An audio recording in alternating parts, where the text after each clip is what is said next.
bienvenue sur Sport News Africa, la Crazy Duo, la Crazy Chronique. Bien évidemment, l'actualité de la semaine, c'est le titre de champion du Paris Saint-Germain. On a vu que la Ligue 1 n'allait pas reprendre malheureusement, ou bien heureusement pour la santé publique. L'État français a décidé de stopper le championnat et je pense que c'est une très bonne chose avec ce Covid-19. Alors Paris Saint-Germain est champion, bravo à Choupo-Moting et Idrissa Gana Gueye, les deux Africains qui nous représentent dans ce Paris Saint-Germain.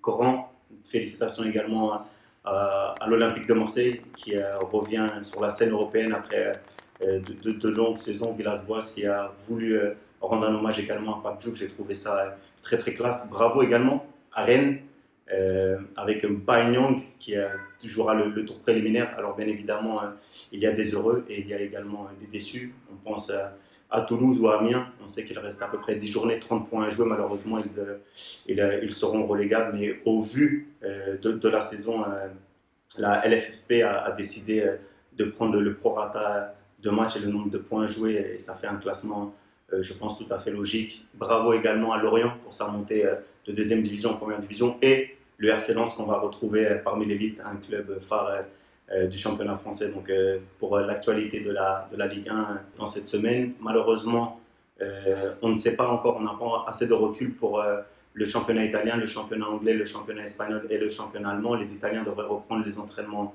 d'ici le 18. On va suivre cette affaire au jour le jour. Et le grand déçu, le grand perdant, c'est l'Olympique Lyonnais de Jean-Michel Aulas qui a décidé, comme il en a l'habitude, de peut-être passer par la voie judiciaire.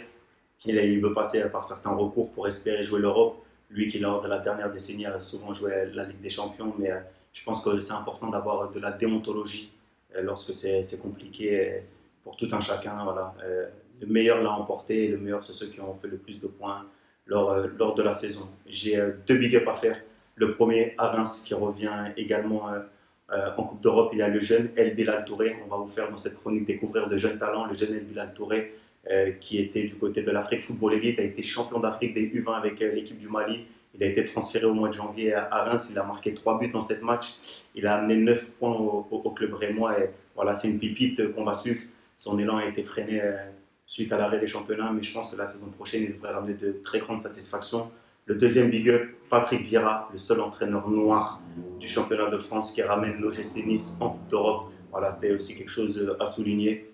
On espère que le championnat reviendra le plus rapidement possible. On parle du mois d'août, il faut rappeler qu'il y a encore 2 matchs à jouer, que ce soit la finale de la Coupe de France ou la finale de la Coupe de la Ligue entre PSG Saint-Etienne et PSG l'OL. Donc voilà, on va également suivre ce qu'il va devenir de la Ligue des Champions. Paris est toujours en course, on ne sait pas ce qu'il va se passer. Est-ce que c'est l'arrêt également de la Ligue des Champions ou pas? Est-ce qu'ils vont être défavorisés? En tout cas, c'est une actualité qu'on va suivre au jour le jour. Suivez-moi dans cette chronique. La prochaine, elle risque d'être très attrayante. On va parler de Didier Drogba et sa présidence à la FIFA. Voilà, c'est tout pour aujourd'hui. On se retrouve très prochainement sur Sport News Africa et en exclusivité, Jean-Mancy Kamara.